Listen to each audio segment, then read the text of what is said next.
Oh, what's going on, Bearded Nation? Your fearless leader here, the bearded one. Oh, wait a minute. Am I now the purple bearded bastard? Who knows? Welcome to my channel, Nevada to Alaska, the journey begins. Quick little update here for you guys. We are getting close. In fact, we are a week away from finally making the move. Oh. So what do we got going on here? Well, I'm going to talk to you guys about how I'm actually going to be doing the move. It's going to be done in phases.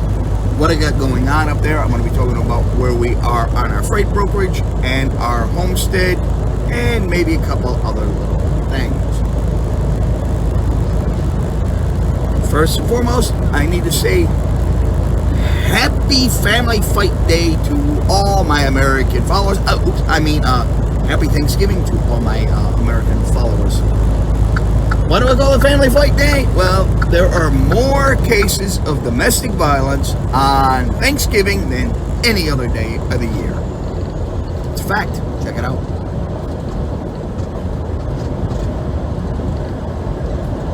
Next, I gotta say thank you to everybody that has subscribed, that has been following this channel. 100% much love and respect for every single one of you guys. If it wasn't for y'all, I would not have a channel. Thank you so much for following me on my journey as I relocate to Anchorage. Now, this channel hasn't gone the way I wanted it to go. I do apologize for that. A lot of stuff I wanted to show you ended up corrupting because, well, apparently YouTube has trouble converting high-def video to high-def video. Don't know why they need to convert something that's already in that format. Then, because they had trouble processing it, it corrupts. They abort the processing and delete the video on me. That's happened to so many of my videos, not only on this channel, but on my other channels as well, and it is quite disconcerting. Anyways, that being said, here's an update for you guys, let you guys know where we're at. And I know some of you are already asking what's with the purple beard. I'll explain about that too, right after this brief introduction.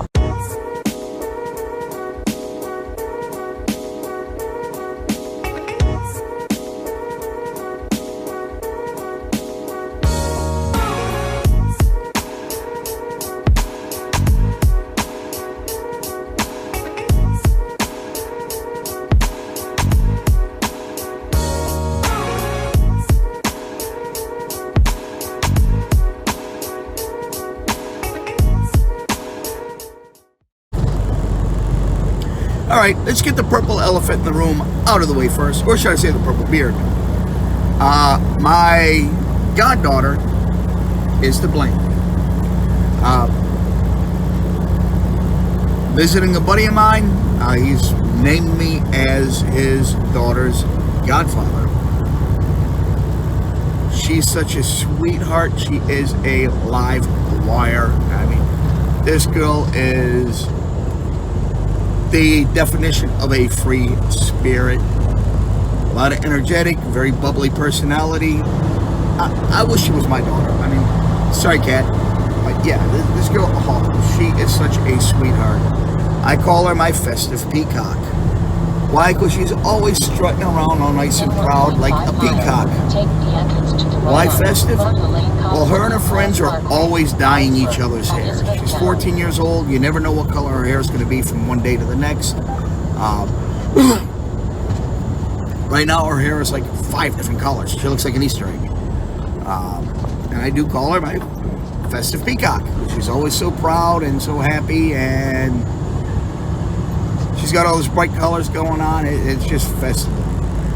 Anyways, me and her dad were talking, and he said, dude, man, you're getting old. You got to do something about those grays in your beard. I said, yeah, I know. I've been thinking about dyeing it. Well, she overheard us talking. She comes running and she goes, I'll do it. I said, you'll do what? I'll dye your beard. Okay, why not? So you dye your own hair and your friend's hair. Why not? You can do mine too.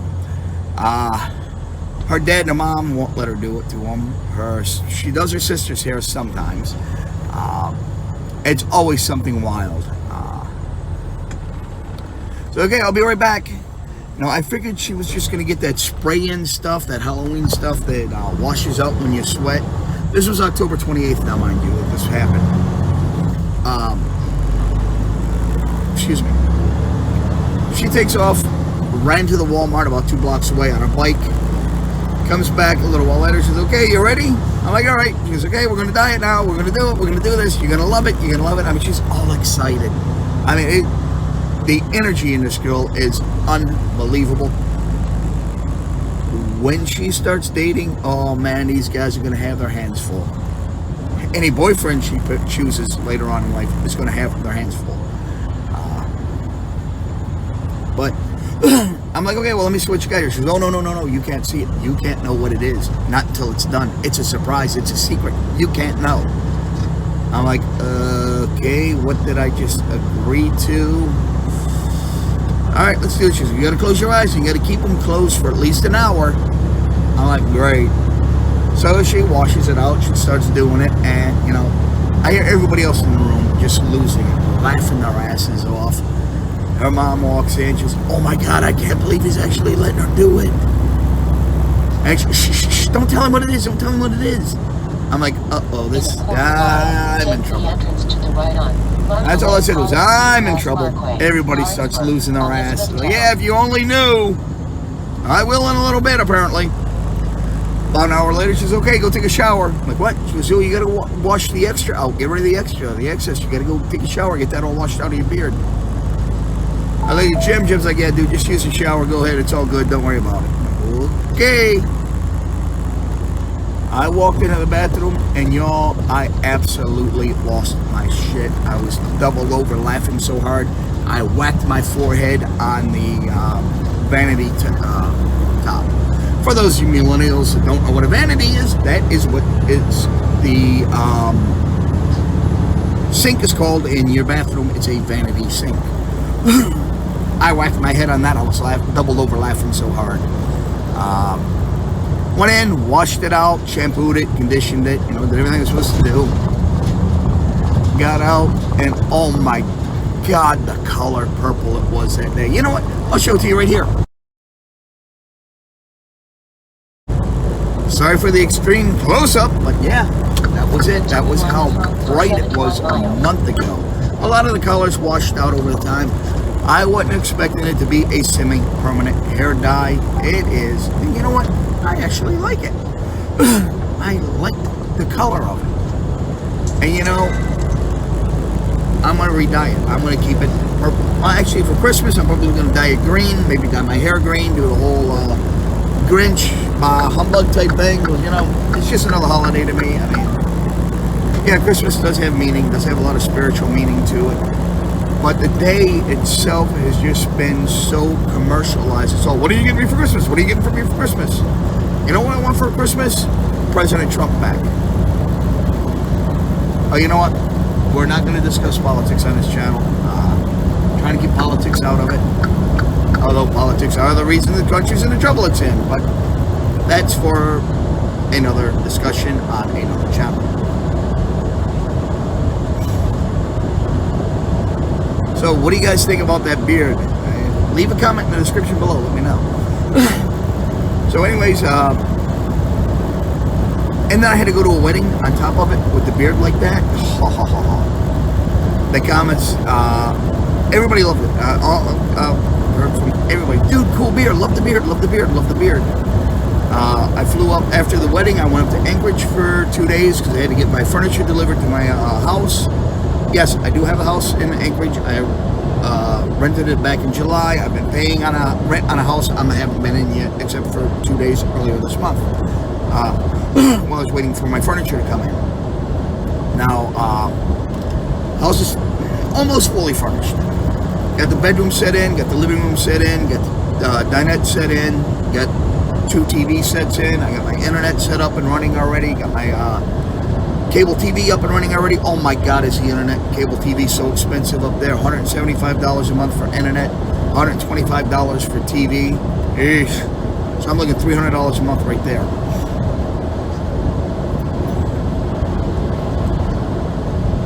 So I got that all set up and running. Everything is installed, set up, running perfectly before I left. Well, it wasn't running perfectly. I wasn't getting the full 2 gigs of download speeds. So I said, you know, we're going to have to deal with this when I come back. And well, I expect it to be back this month. Looks like it's going to be next month. Woo! Just a week away. December 2nd, I'm flying back up.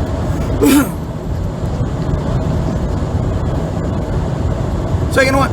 I'll let you guys check out the apartment right here, or the house right here. Here's a quick little video I did of it, explaining everything. Still need to get a couple lamps.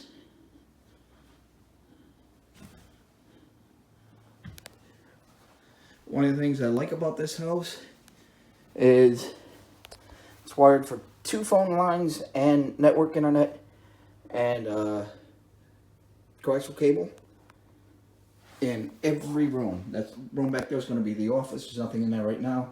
They're over there in that corner. There's another one of those network setups. Here in the kitchen, there's one.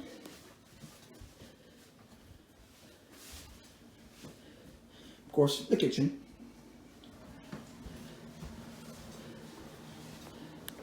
Place included the washer and dryer. It's my new king bed.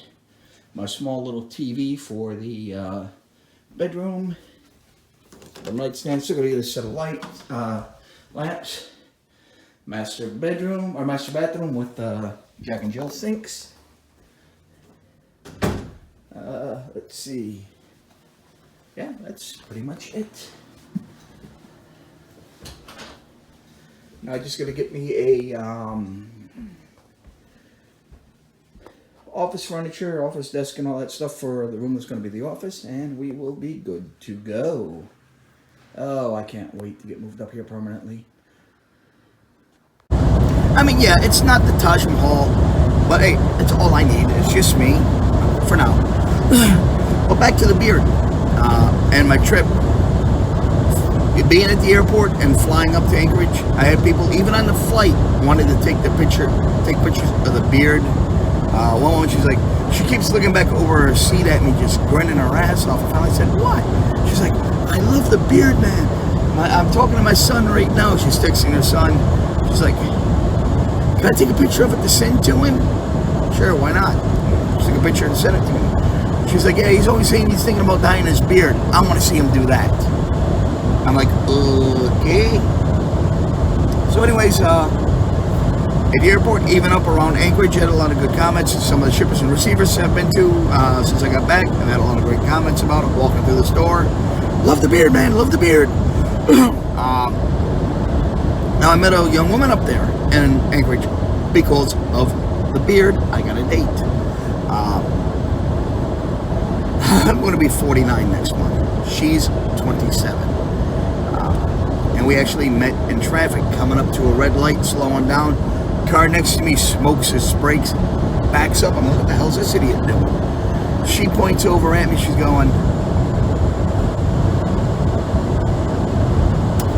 you know, love the beard, I love it. I looked at her, I gave her the same thing, you know, pointed at her head. Love the hair, because her hair was dyed this fire red. I mean, just this bright, vibrant red. It wasn't a natural hair color. And we're like, hey. And I said, well, and I stopped. I looked over, got her attention. I pointed at the gas station up the street, and I pulled over. I didn't expect her to stop. Next thing you know, she pulled in right behind me. She pulled over. We sat there. We talked from the parking lot for a good hour and a half, maybe 2 hours. And we really hit it off. We got into some of the personal questions. I asked her if she had any kids. She goes, no, but I want kids really, really bad. Someday soon, I hope. I'm like, well, I want kids too. Yes, a man's biological clock can tick just like a woman's. I've wanted another kid, another baby so much. But, you know, I'm out here on the road. I don't have time to meet anybody. But, I mean, me and her, we've been texting back and forth. We've been talking back and forth, video calls back and forth. We went out the next night, had a couple drinks, had a great time. We'll see where that goes. My purple beard, this beard right here, actually got me a date, which surprised the blank out of me. I mean, we got a lot in common. We like a lot of the same things.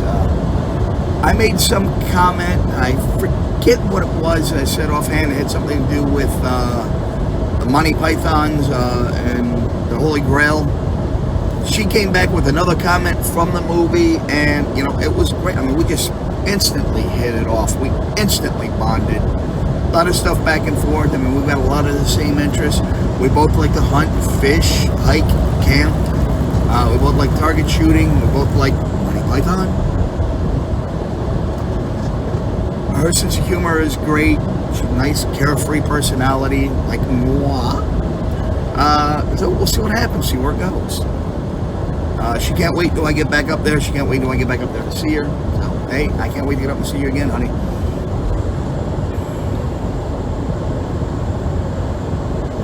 Now, for the move up, I've already given this company my 2 week notice. I'm done with these guys. After speaking with the attorney and having to do a line item accounting of all the money they owe me, the attorney turns around, dude, why are you even still there?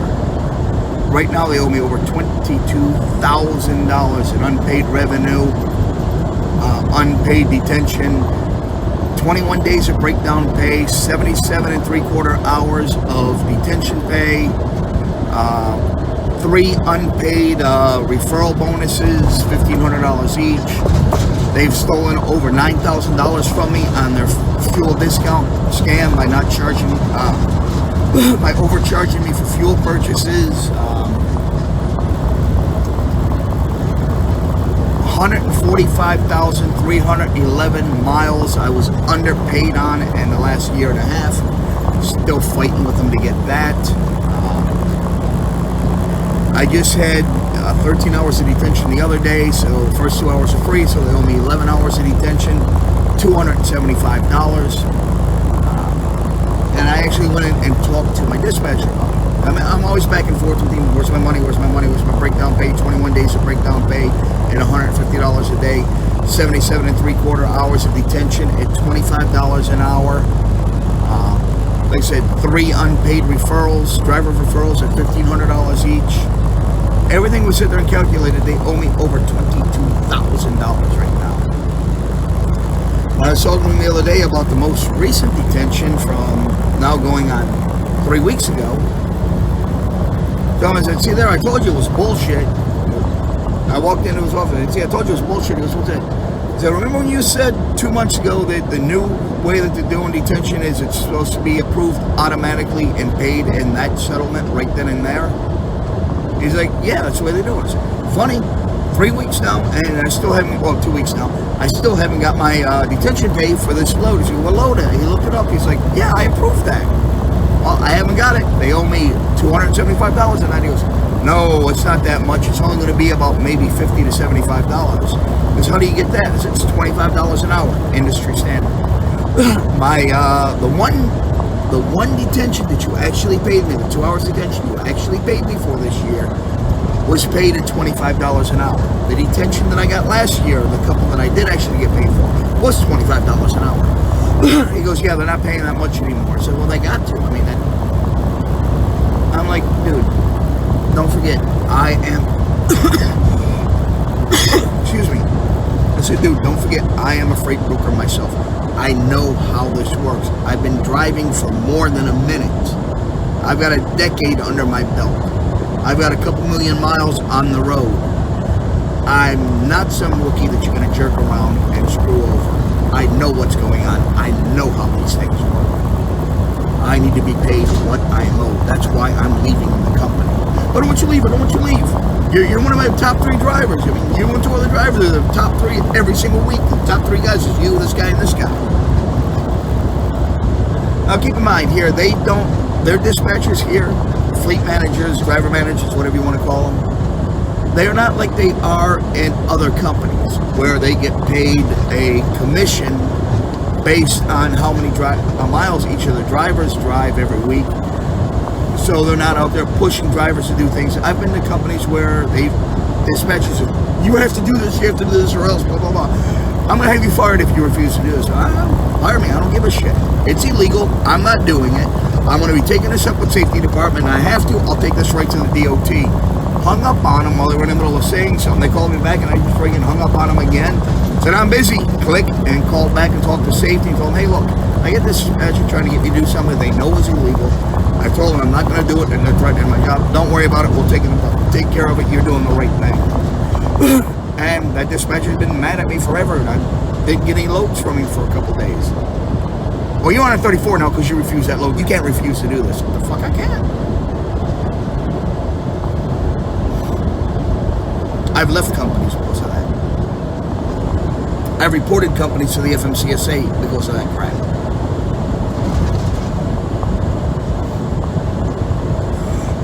So my dispatcher, he told me the other day, he's like, look, dude, I'm working on getting that detention pay and everything. I didn't realize they owe you that damn much.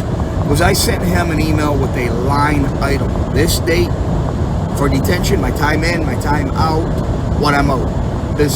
Here's the trip number, the date, the time in, time out, what I'm owed. Date, boom, boom, boom, all the way down the line of detention. Here's the 3 consecutive breakdowns of 21 days total that I was told to sit and wait for the parts, that I would be compensated for my time. I was stuck in a hotel for 14 days in Arizona. Then out of my pocket. Then turned right around. A couple days later, I was broke down again. Same problem, all related to the original problem they refused to fix when it was just a $5 donut gasket on the exhaust system. They ignored it. They refused to fix it. They said it was fine. Well, 21 days out of work because of it. When my exhaust system finally broke, I had exhaust coming into the cab. Oh, it was a mess. It was bad. They told me, wait for the parts. Screwed my 4th of July weekend plans because I was stuck in a hotel while my truck was in the shop waiting for parts. The parts were supposed to be to me on the 2nd. They sent a driver from Oklahoma City down to Tulsa, Arizona with the parts. Was the shop there in Arizona said, yeah, we'll order the parts, but it's going to take about a week for them to get here because of the holiday weekend coming up. We had the parts on our shelf. They sent them down with the driver that was coming down to pick up his truck that was in the Kenworth dealership. They rented a car and sent him down there. They said, it's a 14-hour drive. You'll have those parts tomorrow. Cool. They didn't show up until 6 p.m. on the 4th of July. I said, dude, what took you so long? You were supposed to be here a couple days ago. I've been calling you. The shop's been calling you, wanting to know what's going on. You're not answering the text messages. You're not returning calls. He goes, oh, I decided to stop off in Texas and visit some friends and family. They didn't rent the car so you can go visit friends and family. They paid for that car. You're supposed to be back here picking up your truck. You know, I'm sitting here waiting on my parts. You selfish. I'm not even going to get into the words I went into with him. But I let him know I wasn't happy. But yeah, I wound up 21 days broke down because they refused to fix a $5 part. Ended up costing thousands of dollars in repairs. Ended up with a tow in the end. And ended up with me 21 days out of work. And then they're mad at me because I'm not making any money to make my truck payments. Well, fix the damn truck the first time. Yeah, there's so much going on here, but the dispatcher, he's like, yeah, well, and he told me the other day, well, dude, I've been working on that. He goes, I didn't realize they owed you that money, and for those many things. I'm working on it. I'm trying to get you done, which he's told me this time and time again. And I asked him about it a couple days later. Oh, I'll jump on that tomorrow. Well, you said you were already working on it. What the F? What gives? So I've been going back and forth with him. I sent him that line item listing of everything they owe me. Well, he told me the other day, dude, I got you approved so far for $450 of the money they owe you. It will be in this paycheck, I guarantee it. Hunter, I'm sorry, I'm not holding my breath. And I told him, I said, look, dude, you tell me that, I've heard that time and time again, I'm not holding my breath. Yesterday when I told him, he goes, oh, by the way, I got you a little bit more money to approve towards what you're owed. I'm working on trying to get you paid off as quick as I can on that. He goes, I don't want to lose you. I don't want you to leave. Well, I'm leaving, Hunter. Sorry. The second, I'm gone. The second, I'm on a plane bound for Anchorage. On the 30th, I'm heading home. Get my stuff packed up. close out the apartment on the 1st, put everything I don't need with me in storage. The other stuff I'm going to take over to the airport and put on air cargo. The important things, the essentials that I'm going to need right away, like my home desktop computer, my monitors, all my studio equipment, all my cooking equipment, my bottling equipment, and a bunch of other stuff. I mean, there's so much stuff I need to take up there with me. But I'm just taking the essentials, the stuff I'm going to need right away. I'm shipping up there in what's called a Gaylord. A Gaylord is just a large crate on a pallet. It measures like 41 inches by 40 inches by 30 inches. I can load up to 500 pounds in it, and it will cost me $611.13 to put it on the plane. Based on those dimensions and that weight, the final weight will determine, that's up to 500 pounds. If I end up putting 300 pounds in there, it's going to be a lot cheaper. It's like $1 change a pound. So once I get that loaded up and get it scaled out, I'll know exactly how much it's going to cost me to ship that up there. So I'm going to go right to the airport, drop that off of the cargo terminal wing. It might take 2 or 3 days for it to get up there. Then on the second when I jump on the plane, I'm going to have my carry-on bag, my laptop bag, which is considered a personal item, with 3 of my laptops in it, and my mobile printing stuff, like my mobile printer, my mobile scanner, and a couple other things that I'm going to need right away. Then in my bags, I'm going to send some of my clothes up in bags. I'll send some of my clothes up in the Gaylord box. Now keep in mind, I've lived in the desert for about a decade now. So I don't have any cold weather clothes. All I got are shorts and t-shirts. I have one long sleeve shirt, and that is a hooded sweatshirt I have over here that I bought last year during a snowstorm. And I have one pair of jeans and one pair of dress slacks for long pants. That's it. Everything is all shorts. So I gotta go buy jackets, winter coat, gloves, pants. I mean, I gotta buy a bunch of clothes and stuff when I get back up there. It's gonna be better off to buy them there than buy them here and then send them up, because it's gonna be cheaper. I do have a TSA approved long gun case that will hold 4 scoped rifles. And in that case, I'm gonna throw in one of my 12 gauges. I'm going to throw in a precision rifle, a tactical rifle, and a couple handguns and all the magazines and all that stuff. And I'm going to put that on the plane with me. That's going to cost me about $125 for that particular piece of luggage, because it is considered oversized luggage. And then I'll put everything else I can, like my CB radio, my GPS, my dash cam, my tablet, and other stuff that I use on the truck all the time, my Wi-Fi hotspot, all that's going to go. I might take that up with me on the plane, or I'll put it in my luggage. I'll throw it in my one of my check bags. First check bag's like $30, second bag's like $40.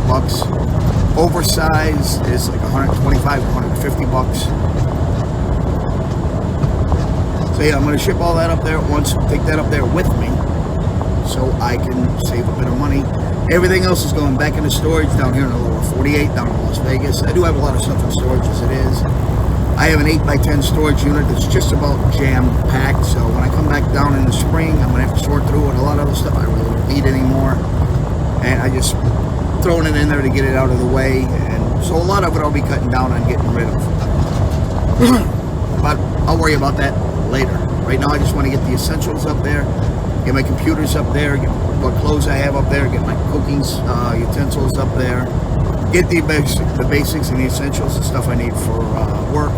The only furniture I don't have right now, as I said in that video tour of the house, I need to get some a couple lamps and a office desk and office chairs, office furniture, so I can set up the office, which is not really a big deal.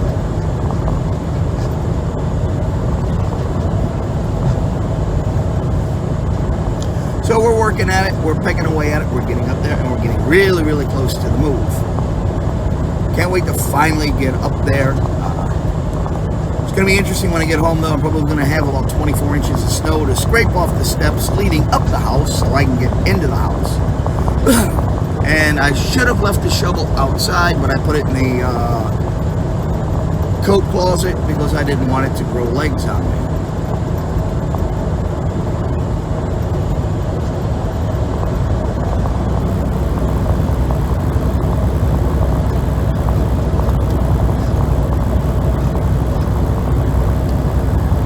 finally getting there. We're getting moved up. Now, I do have a job, a tentative job offer. I just got to go take the drug test and the road test for final approval on it. It is a government contractor. The way they work, they pay $35 an hour to start for all hours worked. Unlike up here, where right now I get paid by the mile, so every mile I'm driving, I'm making money while I'm loading, unloading, unless there's detention, which I'm not getting paid for anyway, so I'm supposed to. The company's getting paid for their detention, they're just not passing it on to me like they're supposed to. Things like fuel on time, rented lips, on-duty fueling, pre-trips, post-trips, repairs, mechanicals, breakdown, all that stuff's on-duty time. I get paid for every hour on duty. Right now, the drivers up there are averaging 60 to 65 hours a week. 70 is the maximum hours you can work, and right now I'm running close to 70 hours a week, every single week. I'm running my ass off. I've had 3 consecutive days now. The last 3 days, I've worked 14 hours a day, every single day, because there's been load issues, trailer issues, and other stuff, but we're not getting into that. But for that time I'm sitting around on duty and my wheels aren't turning, I'm not making any money. I'm just free. It's free labor for the company because they don't pay you hourly wages when you're on duty, and they should. Now, if they were California based, they'd be required by California law to do just that. And well, they're not California based, so nope. But this company, they pay time and a half for overtime, so anything after 40 is time and a half. So 35, that's like 40 some dollars an hour with 70 some dollars an hour with overtime. So it's decent money. It's like $2,200 to $2,500 a week average gross. Nice thing about Alaska, no state income tax, federal tax only, which is like 13% of your pay. So I'm going to be making more there than I've been making here lately.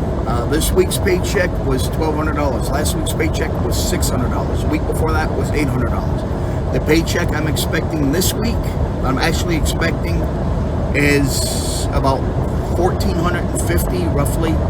Now, if they pay me the $450 or more that he's promising me and guaranteeing me it'll be in my check this week, Tuesday I should be looking at close to a $2,000 paycheck, roughly. I keep track of all my expenses. I calculate what I'm going to make, and I'm usually within $50 to $75 on my estimation, depending on what. The biggest factor is the fuel surcharge, which we're not getting 100% of that either, so they owe us more money there. The fuel surcharges changes every week based on what the fuel price is on Tuesday, or the average of the week, and they average it out using Tuesday to Monday, whatever it was for that week. They calculate, figure out what the average fuel price across the country is, and they give that back to me.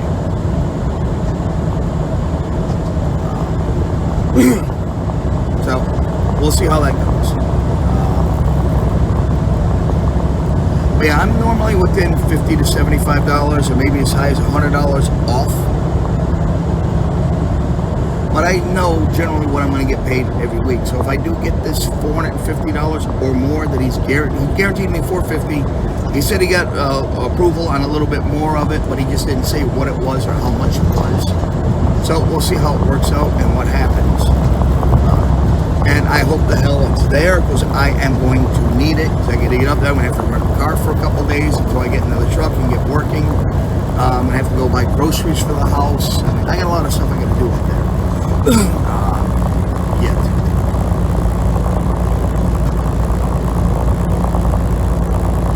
I got to get another wood smoker. Now, I'm going through errands to furnish my house, doing the whole haul furnishing through errands.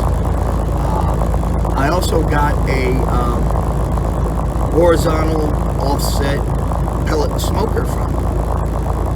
They delivered it, and that right there, well, I know there's going to be a markup, but I didn't realize it was over 100% markup.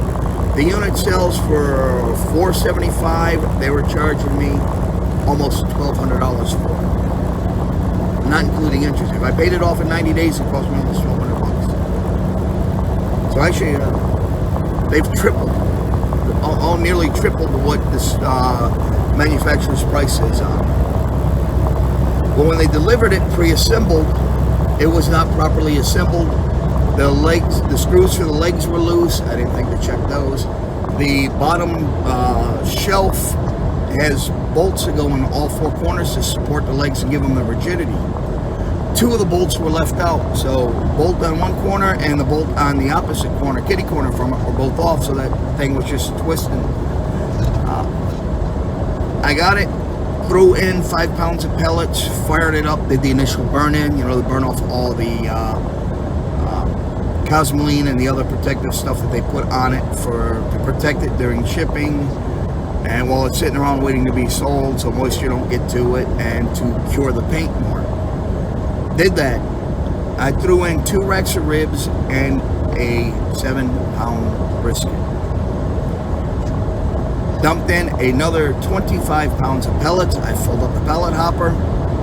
With the first burn, I just did cheap, no flavor pellets, but I used the competition blend for the main smoke when I was doing the first burn in, or the first cook on it.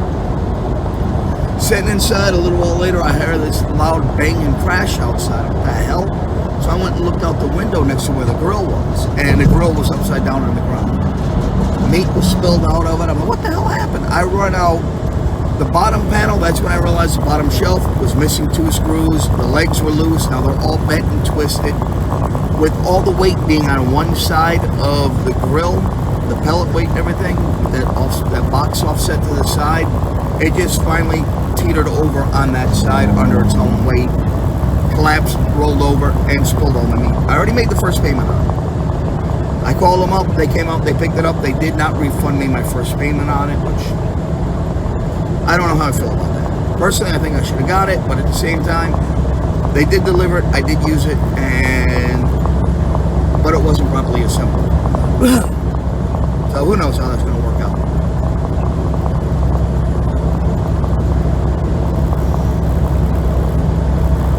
And my furniture is going to cost me, if I can come up with the $13,000 right now within the first 90 days, it's not going to cost me anything for interest. Right now, for the household furniture and the TVs and everything, it's about $500 a month is my payment for all my furniture. Over the next 18 months to pay it all off if I can't pay it off in 90 days, which obviously I won't be able to do. I'm going to try and pay as much of it off as I can. Once I get working up there with the other company, I mean, I'm already 30 days into it. By 90 days, I should hopefully be able to pay at least 2 of them off in full, so I don't have to pay interest on them. Like I'm thinking I'll probably have the living room set and the dinette set, the dining room set completely paid off. Then the only thing I'll have left to pay on is the bedroom set, which is the most expensive piece that I got.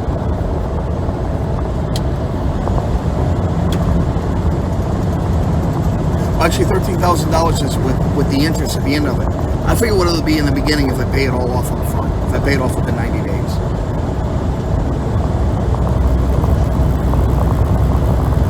So that's where we stand on that. I know I played the video for you guys, a quick little video tour of the house. Like I said, there's still a couple. I'm so used to saying apartment. There's a few things I still got to get for it, like lamps. I got to get decorations, wall hanging and stuff. I mean, I got a lot of stuff that's still got to do. It's just plain, bare. It's just me. I'm starting out from scratch once again. Like I said in the prior video, I had that fire on Valentine's Day a few years back at one of my old apartments, and I lost everything where I'm living at now. Rent, furniture, the house is fully furnished, or the apartment rather is fully furnished. It's included in my rent. $1,250 a month, fully furnished, 1 bedroom with all utilities. Well, once I close that apartment out, right now I'm paying for both my apartment, $1,250 a month, and I'm paying for that house, $1,500 a month.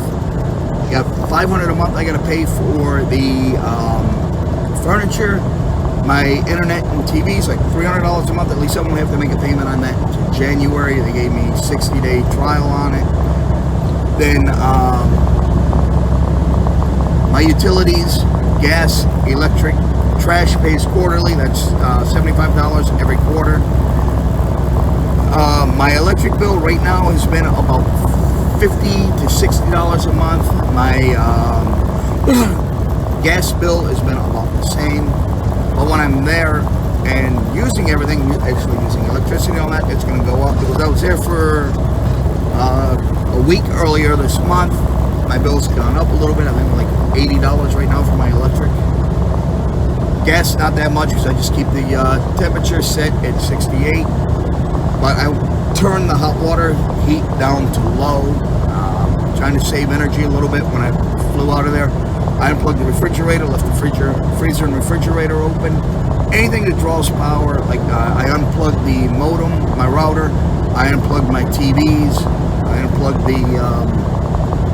I unplugged both of the TVs.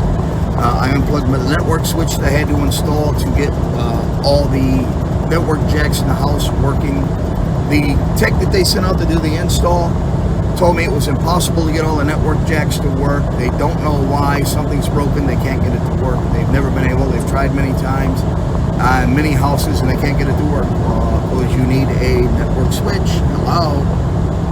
I got in there and friggin' got into the patch panel, spent $44 on a Netgear 8-port switch, threw it in there, moved my modem from the front room to the closet. Now, I planned on using the front bedroom as my office. That's where I had him install the modem at. Not knowing that the patch panel and the network interface was in that closet, in that bedroom, I wondered why there was a electrical outlet, a duplex receptacle in the closet, and it was right below that patch panel. Now I see that panel on the wall. I just assumed that it was an access port to get to the wet wall, to the water for the bathroom on the other side of the wall. So I didn't think anything of it being there when I first seen it. It was actually a network patch panel. Got in there, hooked up I moved my modem into there. I disconnected the coax cable that goes into the kitchen. But all the coax cables, the phone lines, and the network interface lines all come through that panel. So I got in there, I just disconnected the modem, or rather disconnected the coaxial cable going into the kitchen, connected the modem into that, connected the modem into the network switch, and then plugged that into each of the 6 ports on the patch panel, and now I have internet in every room in the house. Very easy to do. I had to send him pictures, because I did this after he left. I had to send him pictures and show him how to do it, so he knows for the future that if somebody wants all of it working in that apartment complex, that's what they need to do.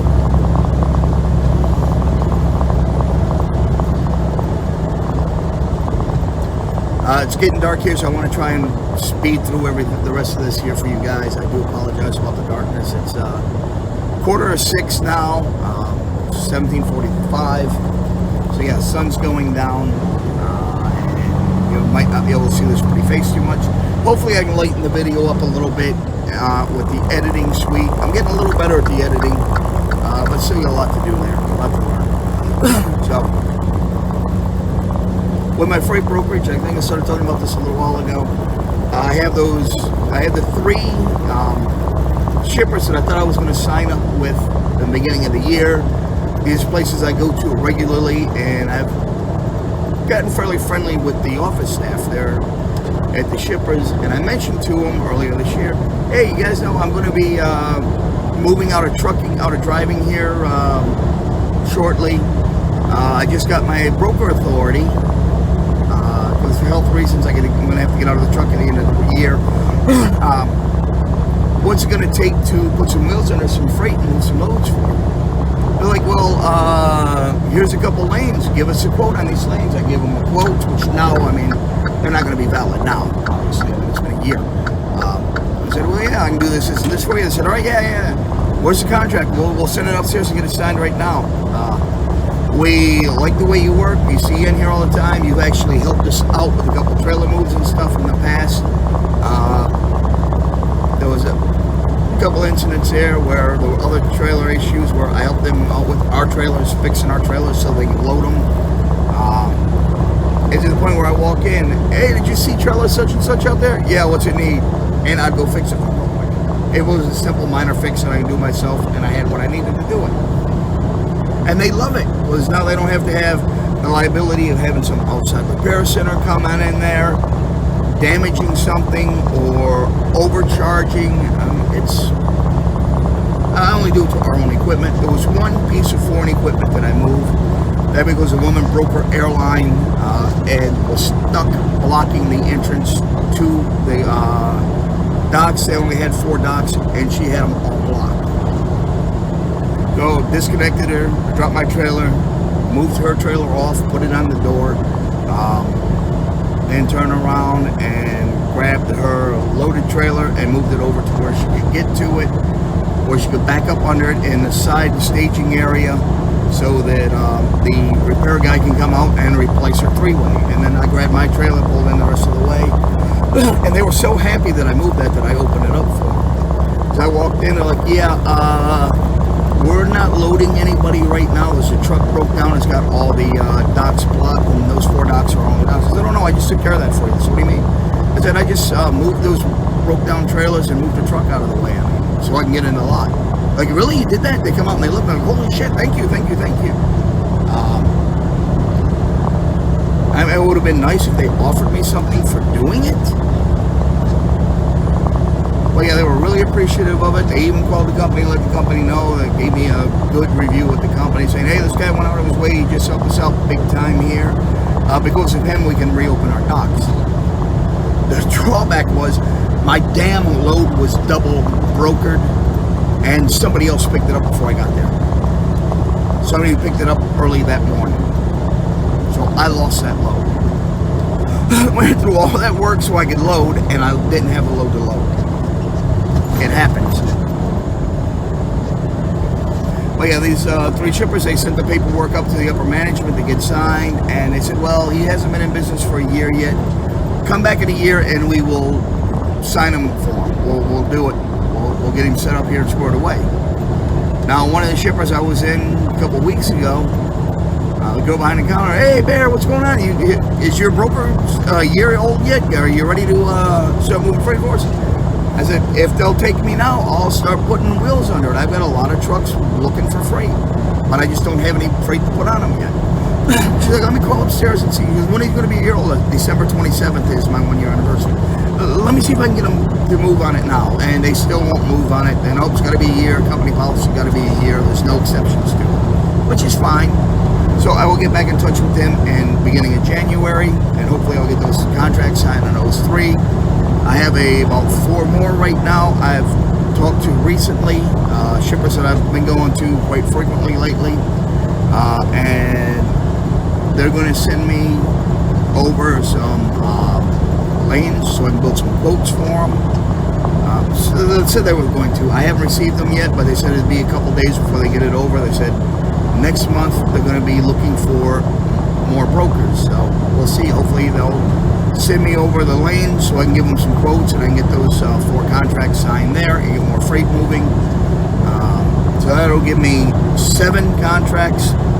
You don't want to rely on one contract as a freight broker. I know of a guy that he had this one contract. This one contract was over 75% of his business, and the other 2 contracts were like 25% of his business, and he only had the 3. He had 2 little small ones and this one big one, this major big box store. Not going to say who it is. There was a change in management and a change in the way they book loads, and they did away with it. They stopped sending any work. He said, what's going on here? I haven't got a load from you guys in a couple days. Oh, well, the new manager wants to do it this way now, and we're doing direct carrier bookings. We're not going through brokers anymore. This guy lost his business. He lost 75% of his business. He was making $2.5 million a year off of that one contract. Suddenly, it just stopped cold turkey. They shut the faucet off. He ended up going bankrupt and losing everything because he was relying too heavily on one individual contract.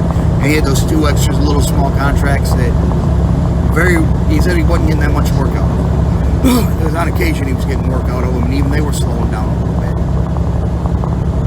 So yeah, it hurt him bad. I mean, the guy went bankrupt. He lost everything because of it. I've got 3 government contracts, 3 military contracts ready to be inked. They've already been approved. There's a couple more requirements I got to meet, and I've got 3 years to meet the requirements to sign the contract. It's a 3-year approval. I'll be able to do it in January. I've got most of the requirements done now. I've only got 2 left to fulfill. I do use PC Miler. I have contingent cargo insurance now, but they want more. They want a specific contingent cargo insurance set up, so I got to get that. That's $6,500 a year for that particular insurance. I only need to get it once. I don't need to buy it for all 3 of them. Then I need to set up EDI, or electronic data interchange. That's $2,500 setup fee for that I got to pay for. That's just a secure computer connection between us, so they can send messages and we can send messages back and forth, updates back and forth. They can tender loads or send me loads to fulfill. All 3 of these contracts are for a minimum of 10 loads a day, 6 days a week, Monday through Saturday. So it's 180 loads a week. It's a $10 million a year contract between the 3 military services there. So yeah, I mean, that's a good little thing for me to have. I can't wait to get those signed. Now, the only other thing I needed was give my Dun & Bradstreet viability rating to a maximum score of 3. 1 is the absolute best, 2 is excellent, 3 is pretty damn good. When you get up to 10, it's like the worst score you can get. Starting out as a new business less than a year ago, I was at a 8. I am down to a 3 now. I want to get it down 1 more point. I want to get it down to a 2. And in the meantime, it's giving me time to start setting money aside so I can pay the $6,500 to get that extra contingent cargo insurance that they require. Now, with this insurance, it's a upfront fee. I got to pay the full $6,500 at once. It's not like a car insurance where you pay on your insurance every month. And the EDI, that's $2,500 up front for them to come in, for the network engineers to set everything up and link our computers. Now, they're going to be happy with my home system. My home network, I already have enterprise level, enterprise grade home, a network set up in my home. Something you would expect to see at Google, IBM, Apple, I mean, any of the major internet places, any major business. Big business will have this type of system that I have in my house for free. I set it up through there's a guy on YouTube, Network Chuck. I learned how to do this watching his videos. He does a lot of instructional videos, and he's got a few programs in there that I'm setting up and I'm using. I mean, it's great. I love it. Enterprise grade security and everything on my system, with VPN and everything. So I mean, I'm set up. I'm rock solid, which is going to make it easier, and they're going to like that even more when they see that.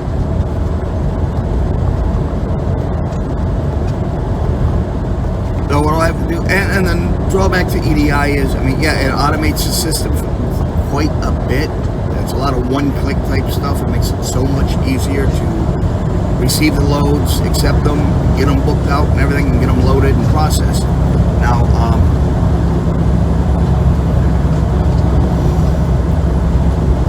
wow, I just forgot what I was saying.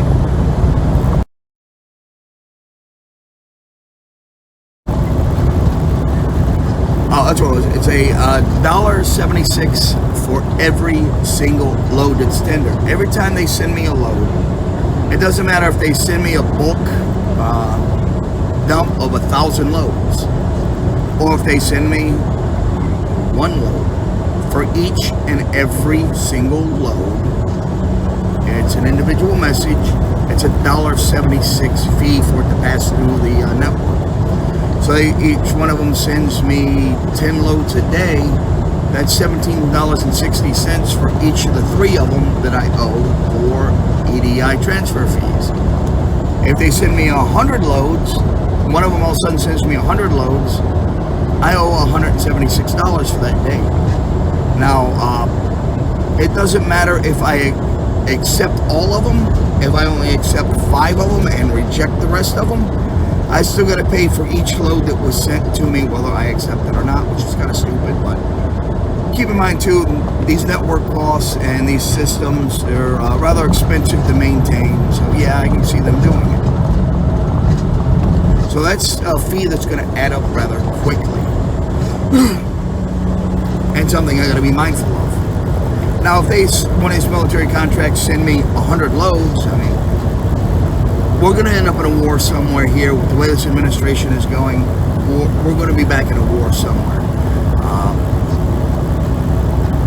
These logistics loads are going to pick up dramatically. I might end up getting 100 loads a day.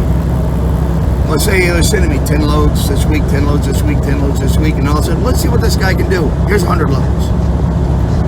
Of course, the more of them I put wheels under, the better I'm going to look to. And being that I got to pay for them to be sent to me anyways, I'm going to want to do my damnedest to get wheels under as much of the freight as I can, cover as many of the loads as I can. Now, if they turn around and they see that I can do 100 loads without notice and get them all covered in a reasonable amount of time, they might start sending me 25, 50 loads a day, which would really increase my revenue. But I mean, 180 loads a day between the three of them, 7 days a week, or rather 6 days a week, 52 weeks a year. I'm looking at a $10 to $11 million gross contract. So it'll be decent money the first year, which is all the more reason to get going with that in January. Now, what did I say here? What I'm going to end up doing, because I mean, like I said, I got it set $9,000 aside for the first contract, $6,500 for the insurance, and $2,500 for the first EDI. Pay the insurance off, set up the first EDI. It'll take a couple days for it to set up. I think it can take up to 10 days from the setup, do all the testing and everything and engineering, and make sure that patches are set up right, make sure everything's running properly. Then I'll run that first one. I want to set the biggest one up first. Within 2 weeks, I should have enough money coming in. Who knows, I might be able to set the other two EDIs up. If not, at least within the first 2 weeks, I'll be able to set up the second EDI, get the medium contract going. 2 weeks later, get the small contract up, get that EDI going. So within 6 weeks of starting, I should have all three of them coming in. So now I'm going to have about 10 contracts running at once. And as a solo broker, that might be a little bit more than I can handle, but I'm going to see what I can do with it. If I have to hire somebody, I'll have to hire somebody. But if I'm making $10 million plus a year, I can afford to hire somebody. And I'll be a veteran. It will be a veteran that I hire.